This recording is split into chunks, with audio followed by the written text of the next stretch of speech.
Now, today in the shop, we had a day that was so unpredictable. I can't even tell you until you watch the video. If you make it through the first 5 minutes, I think you're going to be impressed. I matched the paint, and I went out to use my snowblower, and, well, I'm going to leave that part go.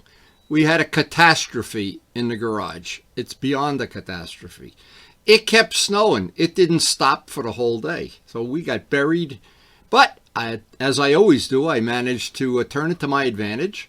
I spent some extra time detailing out the wheel and put on some, I think, some really good tips using that paint stick and how to get in corners and angles and edges, which is always the problem when you want to be a world-class detailer.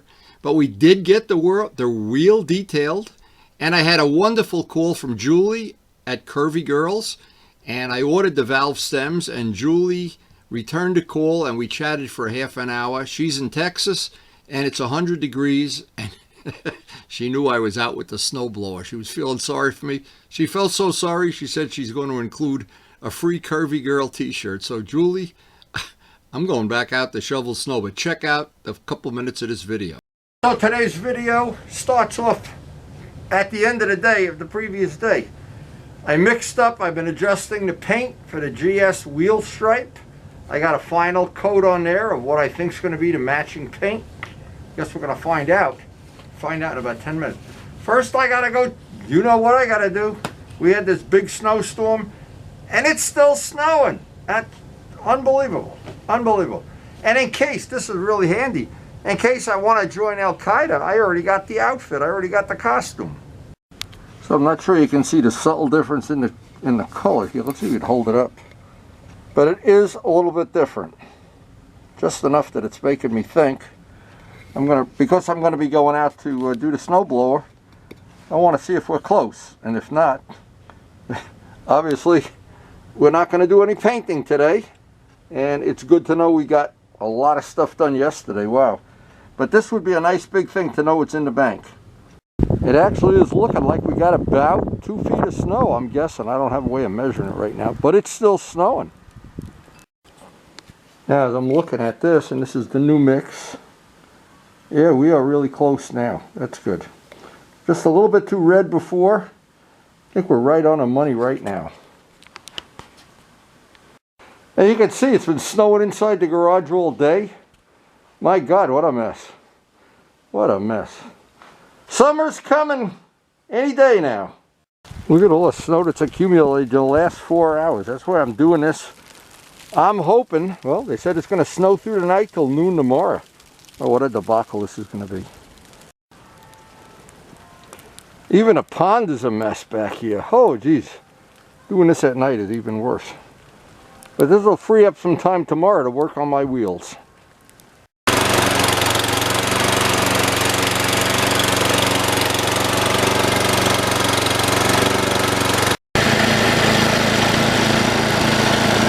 This is pretty funny. The snowplow is stuck in front of our house. It's hard to make this up, but you would think things couldn't get crazier. This thing sucked in a floor mat. Look at this. It's my floor mat. I don't know, and it's almost impossible to get it out. It's all ground up in there. What a pain in the ass. Holy crow. That's it. When this is done, I'm going riding. No, unfortunately, that thing is really locked up. I'm not sure I'm going to be able to have to take that apart tomorrow or something. Wow. What a mess. Holy shit. It sucked that mat right up. I totally forgot that mat was there. Just to show you how jammed up that is, I got the whole weight of the snowblower on a come-along, and it's not budging it even a tiny bit. So I'm guessing I'm going to be in big trouble here. I don't know how I can even get that apart reasonably, although I assume there is a way. Whew, the snow isn't making this a lot easier, and being cold. My poor garage. Oh my God. See, this is what happens. This is the kind of stuff that puts you to the test. I'm not sure what the test is, though. I'm going to just see if I can hammer on that rotor. I don't know. This is not looking real promising. So basically, I've got every tool in my arsenal here. And then I thought the only way I'm going to burn that mat away, I got to burn it away, is with MAP gas. And I'm hoping I can get a lot of that snow blown away with the compressor. I'm going to try to fire up the compressor. I've got this hanging by. It's actually all the weight is hanging on there. The bad news is it's dripping gas down onto the... I'm going to throw that towel away. I feel like those people in that movie, Frozen in Time. Boy, did this turn out... And I got to get this done because basically it's still snowing another day. So what happened is the heat made a little bit of difference here. Not much. But what I'm trying to do is just using a pipe. Boy, this has turned out to be one tenacious, holy mackerel.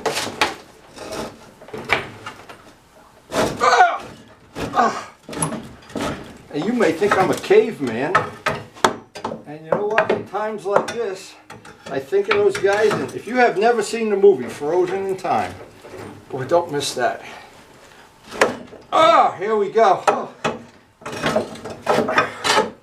I'll never go hungry again. What a drop. And by the way, the heat loosened it a little bit, but it still wouldn't let it go out. Now I got to straighten some of these blades out, make sure I didn't chew up the blade. Holy mackerel, Andy. That's horsepower right there, baby. That's cubic inches. Once again, that Harbor Freight hoist has paid for itself. Okay, I straightened most of that out. Now the big test, because it probably leaked out all the gas onto the floor there. Oh my God, if it runs, I'll be thrilled. So it's supposed to snow all night. I'm going to give this one more big sweeping. I actually could use the snowblower in the garage. I hope you enjoyed this adventure. You cannot make this stuff up. And I'll be back in the morning after a cup of coffee. This is why I love to live in a house with a heating vent. You come in out of the cold, you put all your wet clothes, your wet boots, everything right under the heating vent, along with your paint that's drying. I love air heat. So overnight it did snow some more, but at least I have the snowblower half fixed now. The neighbor's car here. Oh my God. They said we had 2 feet of snow. I guess we're going to find out when I start shoveling this. But one thing for sure, there'll be no painting for a while. We will have a lot of indoor work to do. Or no work at all. Maybe we'll just take a nap. The picnic table as well. The pond. I really do have a problem with the pond though. I've got to get some of that ice chopped. That is going to be a big part of today. So it's finally time to get a new day started. A new day is dawning. So you guys want to eat here, but where were you last night when I was fixing a snowblower? I could have used a hand. I could have used a beak. Yeah, I know. Just put the seeds out. I know. It's the same thing every morning. I know you love me. So I'm looking around the shop here, and I know I really can't do much with that today. Not with the... Definitely not with the way the thing is outside. No chance on earth we're going to paint that. I did the color match, and that, I think we got it real close on the second try. Karen agrees, by the way, even though she did it remotely. She says, you go out in the garage. And she's smart. Got all my stuff drying up here. But I think what I'll do today, I got a couple hours. I want to try to detail out the wheel. That's probably the only thing realistically I can do here. So our objective is going to be, this is the part of the casting that we want to fill. So that this will be a smooth surface, very much like it's up here. But basically I'm going to do a little test, see if I can just get in there with my little sanding stick. I probably can do some of this wet, some dry. This is going to be the hardest area to do, is in that hub. And because the disc is on there, and again, Dallas, thanks for that information. I'm curious, that front disc is a lot lighter, if we can make that work, and I guess we can if it fits. Anyway, and we got plenty of discs. I think we have 3 sets altogether. This is another critical area here. I want this area here to be the same as this. And when I'm done, this will be a couple hours of, I call it detail sanding, and that's what it'll be. So what I want to do, I want to take that little painting stick that I showed how to make on the previous day's video, and I want to just carefully, see, here's the whole thing. You can't really get your finger in there conveniently, but you can get a painting stick in there. Now, a lot of things work to our big advantage here when we're detailing out a wheel like this. This primer has dried several days. Well, that's a big advantage because it sands a lot nicer dry, and we're going to sand some of this wet, some dry, but getting the rough high spots of this casting down, this is 180 by the way. Now, what I do as soon as I see it's clogging up, because it's going to clog up, I can take that same piece of sandpaper, and this really lets me get down into all these valleys and into all these angles and edges. And maybe if it wasn't such a lousy day out there, you know, I'd be wanting to rush this through and get it out on a painting table and paint it. But this is kind of inspiring me to really take my time here. And what's going to wind up? It's going to wind up being a much nicer wheel when I'm done.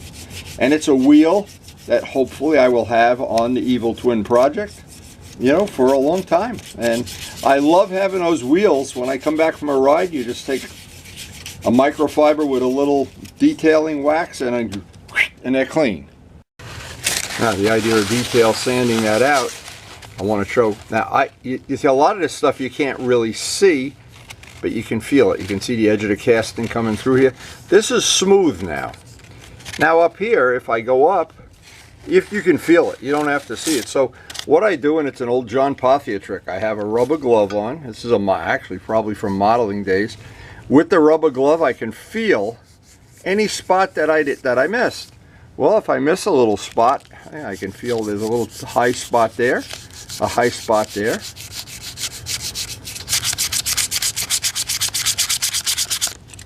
And little by little, this is the first part of the job. I'm going to do I do the other 5 off camera, but I wanted to do 1 in real time. And then of course I've got to get here. The whole idea here is to break up the wheel into a lot of little pieces.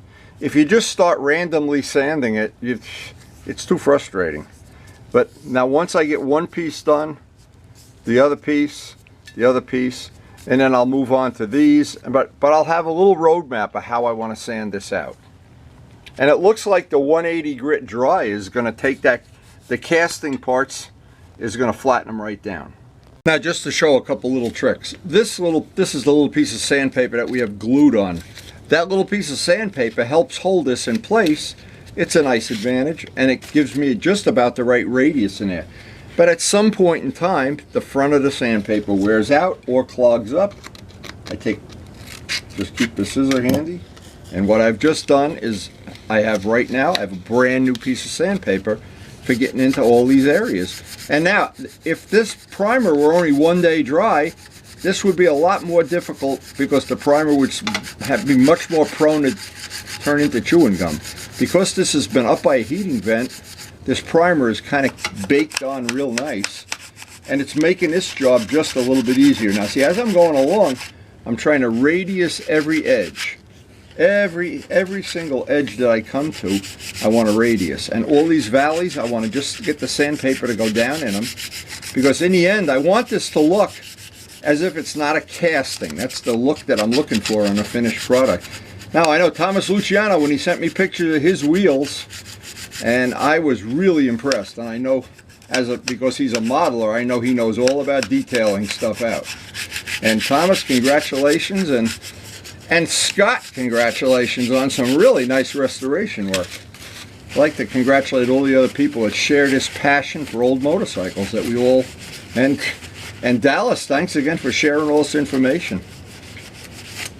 Anyway, that one section now, that one complete section is done, and I got to do 5 more off camera, and then probably it'll be time to go have a cup of coffee. But because it's such a lousy day, unpaintable day, I'll spend extra time doing this and get this even better than it would be if it was a day that I could run outside and paint. Now this system of cutting off the end of the sandpaper, number one, it means you're not going to ever waste sandpaper. And actually in this case, because it's a rough casting, I'm getting use of both sides. And to do that hub, now I've done with one side of the hub. If I didn't do this, I would have used up a lot more sandpaper. And this really did a nice job, by the way. As far as, let's get up here, I can show one of the really rougher sides of this. There's some real rough areas right in there.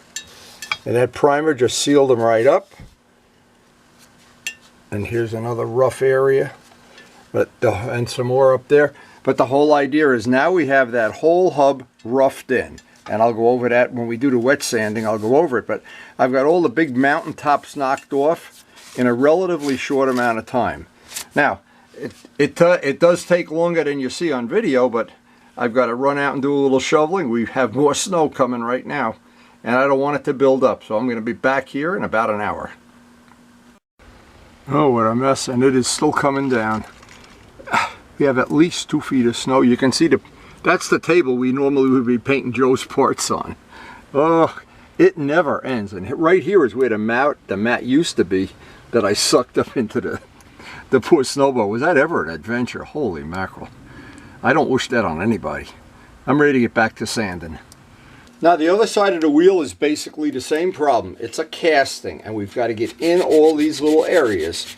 And a job like this, very labor intensive, may not even finish it today, and it doesn't matter. I'm not going riding this afternoon, and I guarantee you nobody else is. There will be no MotoGP at Choppers today, no matter who says there is. But this method of using the stick is such a good method on a part like this, and actually any part that's similar to this. And if you approach a job like this that's very big, and in this case, a lot of people would never even want to do this amount of work for a wheel, but that's why you see so few motorcycles that have these super detailed parts, because it takes time. And then what that means is if you have one, you're gonna really be way ahead of the guy that has the flat black wheels. So anyway, we are really going to take our time on this, and the weather, I'm going to use the weather to my advantage, that I won't be rushing this project. I'll take my time. And if it adds an extra couple days, if it adds a week to the job, it doesn't matter. I've had this bike since 1982. One more day isn't going to make any difference. One more week, actually one more year. But anyway, I wanted to show, the whole idea is that you take the roughest part, the casting, and grind away at it with, this is 180, with the roughest paper. When we go to do the next part of it, we'll go maybe to 400 or 600. But to get all the mountaintops off easily, this is the easiest way I know. I don't know if you can see how rough that is, because it's a casting. The primer has filled in all the low spots. Let's get up here to the one we sanded. This one, I can feel it with my finger. Much smoother, rough, smooth, rough. So a lot of this I have to do just by feeling it. The feel is the way, and getting in there. Now if I didn't have that stick, it'd be impossible to get in all these little corners and nooks and edges and everything. It just would be so much more work than doing it the way we're doing it. And that stick, by just constantly cutting off the extra sandpaper, I'll get a lot of value out of this sandpaper. And this is that Dave Midgley donated this to our cause years ago. It's a Norton 180 industrial sandpaper.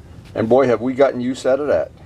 So what I'm going to do is finish the rest of that hub off camera, and then we'll get to the next step on this. But in the meantime, I need a cup of coffee. It's really cold out there. And when it comes to any job like this where you got to detail something, it's just a question of patience. Patience, patience, and more patience. But and the things you can do to make it easier, drink a lot of coffee. Or drugs, I don't know why. I don't know, for me it's coffee. It gets me motivated. And it's so nasty out there right now, and cold and damp, and the wind is blowing, that being in here is like being in paradise. Holy crow. But we will get this, and I'm just anticipating this. See, by having this stick, I can get in all these little corners. And it's this detailing that's really going to make this a special project. And you think nobody's going to see this? You're wrong. People walk. I remember the first time the first day I took the 650 with the gold wheels up to Perry's. And I parked it in the group of bikes, and the first thing somebody said, "Hey, look at those. Where did you get those wheels?" Oh man, that was funny. Anyway, I do like having these custom wheels, and it's the nice thing about it. It is a labor of love for sure, but the one thing it isn't, it doesn't cost you a lot of money. Now I ordered new tires from Amazon. They had a special deal if you bought the whole pair. The Pilot Actives, which are appropriate for this bike, and Michelin's, of course. And I've had all different kind of tires on the bike, and I always, at the end of it, I always come back to the Michelins. So we've got really, now I'm doing it all by feel. I'd much rather do this by feel, because my fingers are a lot better at picking up flaws. And anybody that's a modeler knows that you do it all by feel. Your eye can be tricked, but boy, your finger, especially inside a rubber glove, there's a spot right there. Let's see if I can even show it. See it right there? See, now you miss that because the light obscures it, but then all of a sudden you feel it. Okay, get out our sanding stick, cut out a couple more pieces, and we're ready. We'll take care of all of that. I want that hub done before I move on to the next step. I try to do this in steps. Now the spokes on this are going to be, just like everything else on this, is going to be labor intensive, but I'm going to do one at a time. And every time I do this, I'm going to try to radius the edge, just hit it with the paper, get that inner part, because this is where the light is going to reflect when a tire and a wheel starts turning. Get in there, and boy, you can see how rough. I'm going to show this up close. You can see how rough. Now I've got one side of this done. I can just flip it over, even though there's a joint there. It won't really matter. And if I show one of these in real time, I think you can get the whole picture here. But how quick, again, because it's a casting. If this were a machine part, a lot less work. You can see right away, and I can feel, in fact, I feel right there. And once you get rid of all the high spots on one segment, I'll go to the next segment, the next. And I can do, well, if I get this all detailed out, I'm not sure I can even put another coat of primer on. I'd want to put another coat of primer on, but it's got to stop snowing some anyway. And I got to be able to dig my table out, or I got to paint in that back room, and I don't really like to do that unless there's a real good reason. Okay, so I want to show this up close, how much we've gone through, just to show how much, and you've seen this in real time. And that's the casting flaws that you have in every part of this. Now, at some point in time, the whole wheel will be, the filler will be in the low parts, and we will have sanded all the mountaintops off. Now, this part here, we just have to touch with some 400 sandpaper. But in here, again, I'm doing this one step at a time. I'm going to do the spokes next, and now I got one done. I've got to do the other 5 basically off camera. And actually, we just watched the weather report while I'm having coffee, and they said it could be snowing until tomorrow afternoon. But here's the answer. Whenever you have a big job, drink a lot of extra coffee and you'll be fine. And there's Karen's Jetta. All you can see is the tail lights. It's funny. Another pile of these, and boy, I'm telling you, once you use that stick, it is so handy. And I don't know any other way you could do this. Now I've got all of the spokes on this side, and see, I try to break this down. Now I need to do the inside.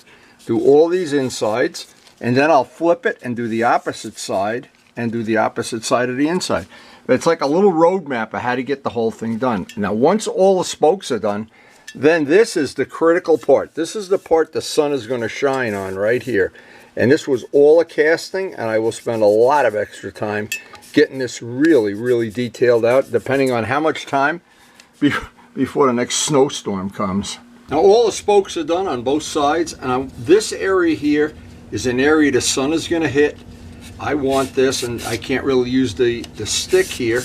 I'm just going to do this very, very carefully until I see the casting marks come up, and I know I've got it. I don't have to do out to the part. I don't have to just kiss that with some wet and dry later, but I want to get each part here, even this here, because this is going to reflect the light. This is one of the things I've just got to really take my time. It's going to be time consuming. There's 12 segments, 6 on each side. Take my time on each segment, and I think this is going to be, when this is done, this is all going to look like a machined wheel if my plan comes to fruition. If it doesn't, well, I think it is. And you can do this all by feel. Now as I'm feeling it, you can see the parts coming through. The part that isn't sanded yet feels like sandpaper. This is smooth, And I'm still using that 180 grit paper. Now that'll be the end of the casting. Then from that point on, I'll use wet and dry wet just to put a final little detailing on everything. But I've got 12 segments to go, and unfortunately nobody's coming to help me.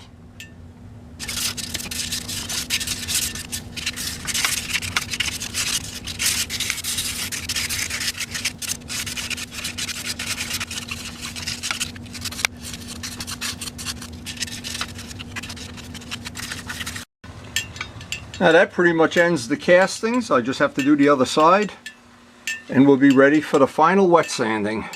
Wow, this is coming out great. Now we're going to end the job by going over everything wet with 600 just to get it all. We're not going to be able to paint today, of course. This will get it all prepped up so soon as if we ever get a day that it isn't snowing. And boy, am I glad we moved to Alaska. But anyway, we will be all prepped up and ready to go. I think the bottom line is here that we did an incredibly good job of using a day that, I don't know what else you could do with this day. We've blown snow, we fixed snow blowers last night. I just think about that. If not, a problem, of course, is if I were unable to fix that snow blower, there's nobody on earth. First, you couldn't get to the store. Number two, the store isn't open. And number three, because the storm was coming, everybody on earth that was looking to buy a snowblower already bought one. And you'd get there and they'd say, "Oh, sorry, out of stock. We'll order one for you." Well, now going over this whole part, this is just ready. This is the last step here to prepping this up. And I am very happy that this day went off the way it did. And we got a really good, well, a nice detailing job, I think, for sure. And I just don't think it could be a lot better than this. We have really used this day to our advantage. And I guess in the end, that's what really counts. I don't know. But I'm happy with it anyway. And this will be about another hour. I'm not going to let the camera run indefinitely, but I think you get the idea. And having this all prepped up, I don't know how we're going to, every day I keep saying anything but having a Groundhog Day life. I don't want to have a day where every day it snows or it never snows. Somewhere in between there is something good, but I think you can get the idea here. This whole thing's got to be gone over with 600, detailed out a little bit. I'll clean it all up with prep all, and it'll be sitting over there waiting to go next time we get a opportunity to paint. I'm not sure we're going to have that when. Maybe and some days the weatherman just wins. I think today he won. And that sucker, boy, that is nice and smooth now. But the trick is always sand it with the 180 to rough first and finish it off with some 400 or 600. And wow, that's beautiful. And up here to casting, when I get this whole thing done and have it all detailed out, it'll be sitting here under a heating vent, ready for a paintable time that we can somehow sneak in a paint.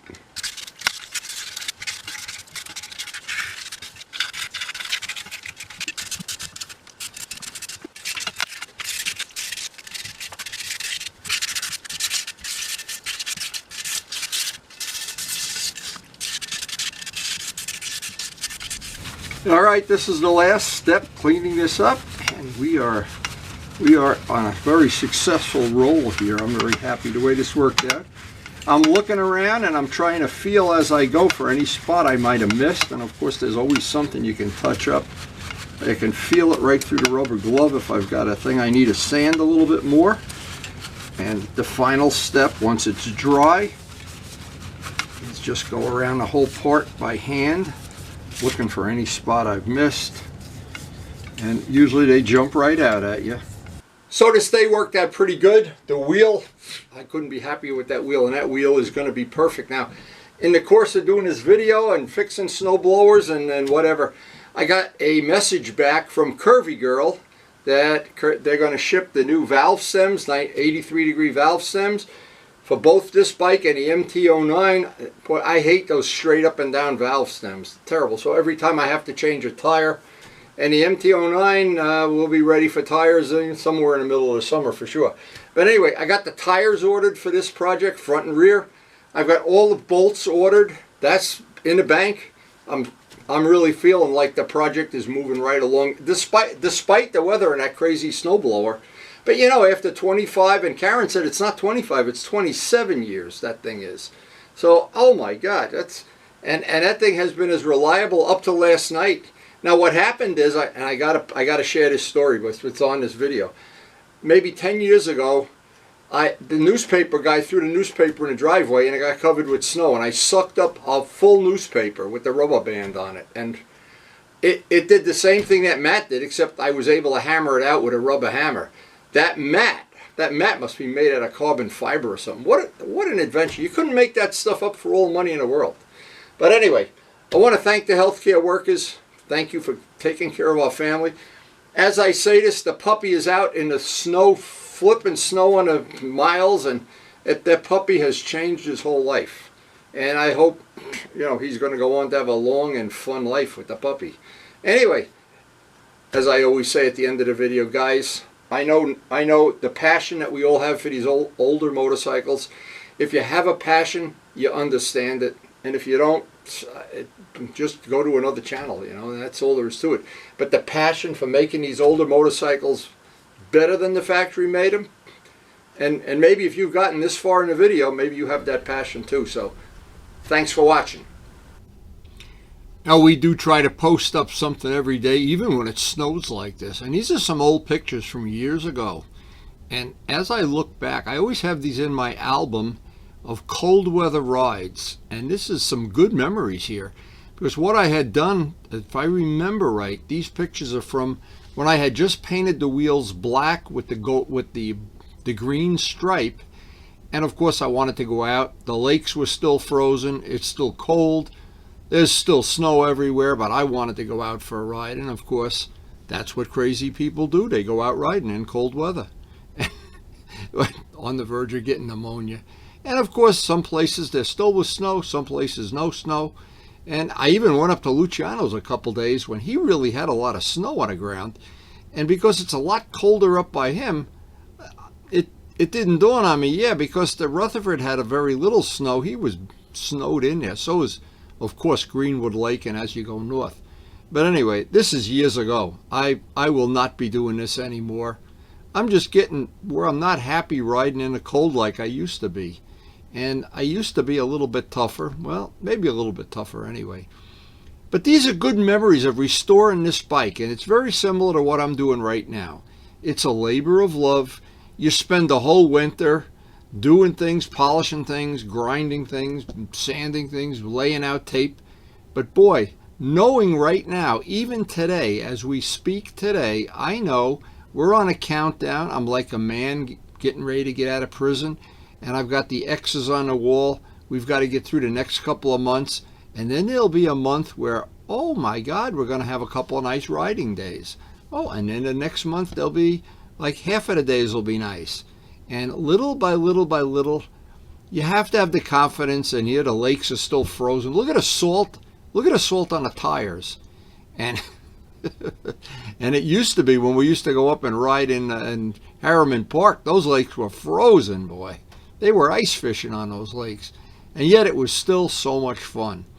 And it's just, I don't know how to explain it to somebody that doesn't have the passion for older motorcycles or even for new motorcycles. Something gets in your blood and you just get that urge to crack the throttle open and go through the gears. And in my case, today was such an adventure with the snowblower. I will appreciate when summer comes. So thanks so much for watching.